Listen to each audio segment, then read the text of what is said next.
Hürmetli vatandaşlarım, leksiyimizle davamlaştırıyoruz. Kızık noktalar diyalogu. İşenç yo'qoldi. Amerikaning Jungo ta'siratida zo'r o'zgarish yuz berdi. Mavzuli xabar 6-oyning 26-kuni Amerika ovozining Xitoy tili programmasida e'lon qilindi. Xabar mundaq boshlandi. Washington yaqinqi bir mezgil ichida Amerika Jungo munosabatida o'zlik so'z to'qinish yuz berdi. O'zaro ishonch ojizlab ketdi. Osiyo mablag' selish bankasi qurishdan TPP'gacha elishish, Janubiy Jungo dengizi masalasi bo'yicha elishish, hakkerlarning hujum qilish voqealaridan tortib chet el kuchi deb qaragan hukumatsiz tashkilotlarga Jungoning zarba berishi qatorliq masalalargacha Amerikada ilm sohasida bilim xazisli hukumat amaldorlaridan tortib harbiy kishilargacha bir qancha qitim Jungoning kuchi va Jungoning qattiq qo'lligidan cho'chish paydo bo'ldi. Amerikaliklar ko'zini yo'g'on ochib, Jungoni qayta kuzatishga boshladi. Amerikada nurg'unlagan Xitoyshunos olimlar va oq ayiqparastlar, ya'ni Xitoyparastlar hammasi degudek Amerika Jungo munosabatining tuvan chekka 0 nuqtaga tushib qolganligini e'tirof qilishdi. Amerika Jungo munosabatining tuvan chekka 0 nuqtaga tushib qolganligini e'tirof qilishdi.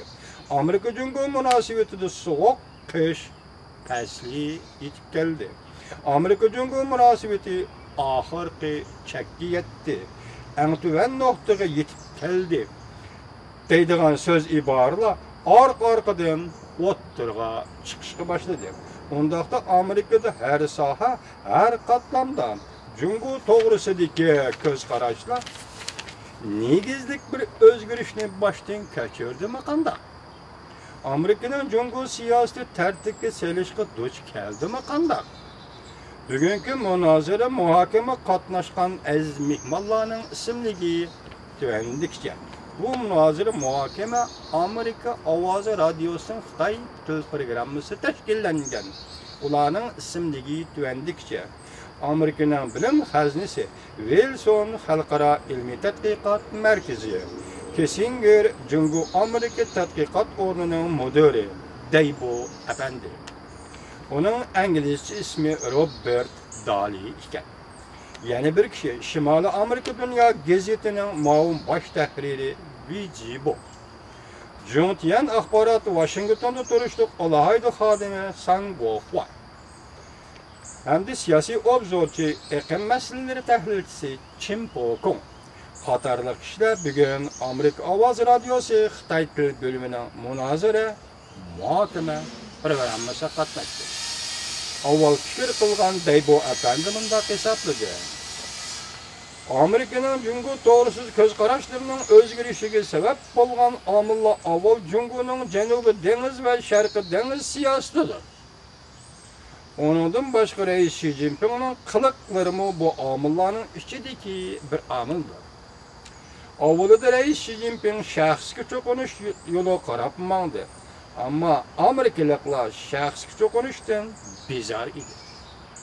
Onundan başka Rais Xi Jinping G'arbning qimmat qarashlarini chetga qoqdi ve onunga hujum qildi. G'arbning qimmat qarashlarini terrorizmni harakatlar ve bölgünchilik harakatlar bilan bir qator qo'yib, Jungoga bir tahdid deb hisobladi. Daybo Apandi yana mundaq hisobladi.